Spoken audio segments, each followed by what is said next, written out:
En quoi suis-je libre si j'obéis à Dieu? Alors il faut le savoir, Dieu est le créateur de notre nature humaine.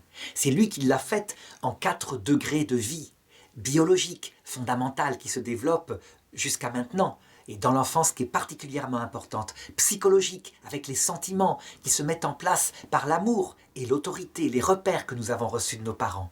Cette vie spirituelle qui fait qu'on fait les bons choix, qu'on ne doit pas se tromper, ne pas mettre l'argent comme but de la vie, ou les plaisirs, ou la gloire, mais les personnes en premier, l'argent, plaisir et gloire étant des moyens.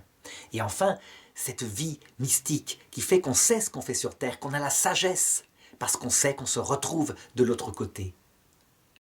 Eh bien, face à cela, à ce fait, il y a 2 manières de vouloir être libre.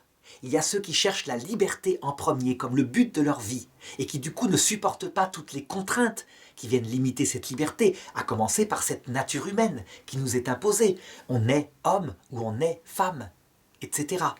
Et donc certaines personnes veulent être tellement parfaitement libres que tous ces conditionnements de notre nature, ils luttent contre. En fait, de liberté, très souvent, ils découvrent une vie qui n'est plus structurée et souvent l'esclavage de pulsions qu'ils n'avaient pas, je dirais, prévues parce qu'elles sont là et qu'elles se font tyranniques, comme par exemple la dépendance au plaisir, mais aussi au regard des autres, etc.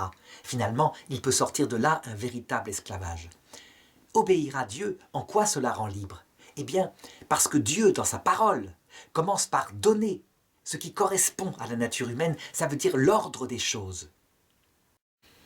Quel est l'ordre des valeurs? Quel est l'ordre de leur importance? Eh bien, je dirais que, premièrement, comme donnant sens à toute la vie, comme une petite graine dans le jardin de notre cœur, mais essentielle. C'est savoir justement qu'on est créé par Dieu, qu'on ne vient pas du hasard seulement, et que notre destin est éternel, comme notre cœur y aspire, que c'est vrai. Déjà, quand il y a ça, qui vient de la parole de Dieu, l'homme est comme un bateau qui a une direction. Il en a besoin. Je sais bien que nous serions par exemple un chien, un chat. Nous pourrions nous contenter d'être au jour le jour dans le bonheur d'une affection. Mais nous sommes des êtres humains. Nous avons besoin de savoir si cette vie a un but. Donc voilà, Dieu met en premier cette chose-là qui, en conséquence, je dirais, vont impliquer le reste dans un ordre croissant. La première valeur que Dieu demande, en fonction de lui qui nous a créés, c'est la droiture du cœur. Ça veut dire d'obéir à cette conscience qui fait que le prochain qui est auprès de nous, je dirais d'abord auprès de nous, pas le lointain misérable qui habite à l'autre bout du monde chez les Inuits, non, notre femme, nos enfants, nos parents, le prochain est essentiel. C'est le but d'une vie, parce que Dieu aime et chérit ce prochain. Et le but de la vie n'est pas l'argent et son accumulation, n'est pas les plaisirs immédiats, n'est pas la gloire, c'est-à-dire le regard des autres. Ça, ce sont des moyens qui sont utiles, mais qui doivent être mis à leur juste place, comme des moyens. Ça fait partie de la nature humaine, parce que lorsqu'on met le prochain, sachant que lui-même est chéri de Dieu et qu'on va le retrouver dans l'autre monde, lorsqu'on le met au centre de sa vie, à cause de cette parole de Dieu, eh bien, on est conforme à sa nature humaine. Et du coup, les autres choses en nous se mettent en place. Quelle est la liberté qu'on obtient de cela? Eh bien, c'est la liberté d'une personne en harmonie avec sa nature humaine, tout simplement. Et donc, arrive le bonheur. On ne s'est pas trompé de valeur. Alors on pourra dire, mais la mort du prochain, de celui qu'on chérit, va nous casser. Oui, c'est vrai.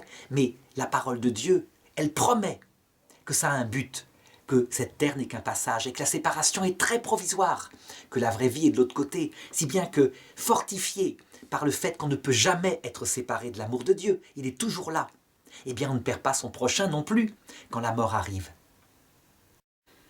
C'est aussi cette parole de Dieu qui dit qu'on doit lutter de tout son possible pour que le prochain soit heureux, pour que l'injustice ne le frappe pas, je dirais se comporter bien, ça fait partie de la conscience. Résultat, quelle est cette liberté que donne la soumission à la parole de Dieu, à sa volonté?